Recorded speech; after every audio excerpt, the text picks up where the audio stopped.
किताब के दूसरे चैप्टर का पहला पार्ट, जिसमें मैंने ये समझने की कोशिश की है और ये समझाने की कोशिश की है कि आप जैसे हैं वैसे क्यों हैं। मिसाल के तौर पर, अगर आप में से आपका कोई दोस्त बहुत ज़्यादा गुस्सा करता है तो वो क्यों करता है, और अगर आप में से किसी में कॉन्फिडेंस नहीं है तो वो क्यों नहीं है, अगर किसी में बहुत ज़्यादा कॉन्फिडेंस है तो वो क्यों है।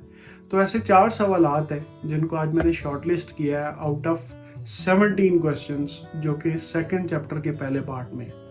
और सिर्फ 4 इसलिए डिस्कस कर रहा हूँ क्योंकि बाकी अगर आपने पढ़ने हैं तो आपको इन डिटेल किताब से ही मिल सकती है सारी डिटेल। वो सब कुछ वीडियो पे डिस्कस नहीं हो सकता क्योंकि that is a proper action plan. तो वो 4 सवाल कौन से हैं, आइए देखते हैं।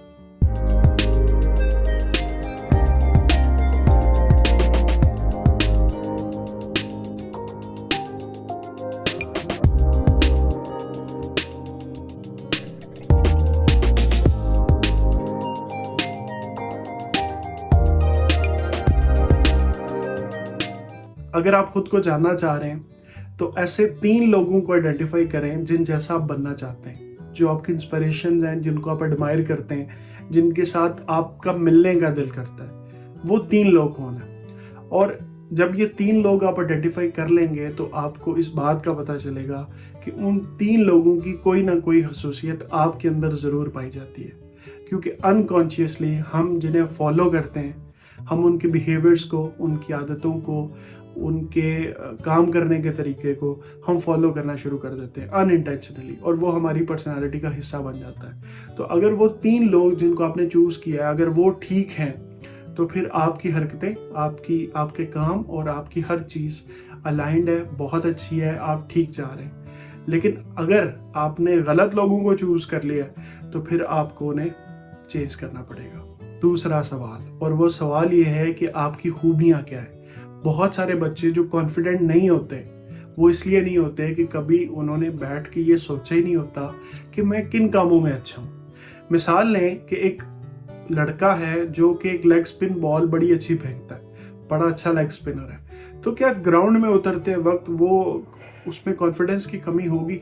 या एक लड़का है जो बहुत अच्छी बैटिंग करता है, तो उसमें कोई कॉन्फिडेंस की कमी होगी? नहीं होगी। वो इस वजह से नहीं होगी क्योंकि उन्हें पता है कि मैं इन कामों में अच्छा हूँ। लेकिन हमने कभी बैठ के सोचा ही नहीं कि हम किन कामों में अच्छे हैं और कौन से काम है जो हम बहुत अच्छे कर सकते हैं। मिसाल के तौर पर, आप में से कोई बहुत अच्छा राइटर होगा, वो मजमून बहुत अच्छे लिख सकता होगा। कोई ऐसा होगा जो बॉल बहुत अच्छा सकता होगा। सो आपने अपनी 5 ऐसी खूबियाँ आइडेंटिफाई करनी है जिनमें आप बहुत अच्छे हैं, और अगर आपने वो आइडेंटिफाई कर ली तो आपका कॉन्फिडेंस आसमानों पे, और आप बाकी लोगों की निस्बत बहुत ज़्यादा कॉन्फिडेंट होंगे। तीसरा सवाल है आपके डिमेरिट्स का, यानी जैसे आपका कॉन्फिडेंस आपको ऊपर लेके जाता है ना, वैसे ही आपके डिमेरिट्स, आपकी खामियां आपको नीचे लेके आती हैं। तो अगर ये डिमेरिट्स और खामियां अगर आप इन पे काबू पा लें तो आपका कॉन्फिडेंस बहुत अच्छा हो सकता है। तो उसके लिए आपको करना ये पड़ेगा कि अपनी एक लिस्ट बनानी है उन 5 खामियों की जो आपकी ज़ात के अंदर पाई जाती हैं, और यकीन करें कि आपको पता चल जाएगा आपकी खामियां कौन सी हैं, क्योंकि आपसे बेहतर आपको कोई भी नहीं जानता। तो वो 5 खामियां आपने लिख लेनी है और उसके बाद एक के बाद एक को अपनी पर्सनालिटी से निकाल देना है। वो जब निकल जाएंगी तो आप कॉन्फिडेंट हो जाएंगे। चौथा, सबसे इम्पॉर्टेंट लेकिन सबसे बेसिक काम जो आप 2 मिनट में कर सकते हैं, वो ये है कि आपने ये पता करवाना है कि मेरे नाम का मतलब क्या है। यानी 90% लोग, स्टूडेंट स्पेशली, जिनसे मैं मिलता हूँ तो मैं उनसे पूछता हूँ कि आपके नाम का मतलब क्या है, तो उन्हें नहीं पता होता। और वो इसलिए नहीं पता होता कि कभी उन्होंने ज़हमत की नहीं होती, ना उनके घर वालों ने, कि इनको बताया जाए कि अगर हमने इनका नाम ये रखा हुआ है तो क्या सोच के रखा है।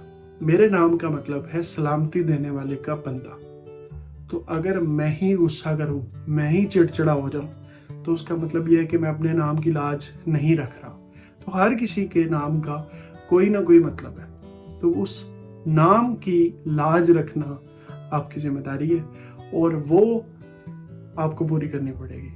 तो जब तक पता नहीं होगा ना इस जिम्मेदारी का, तब तक आप पूरी नहीं कर सकते। तो टाइम निकालें और अपने नाम का मतलब जानने की कोशिश करें।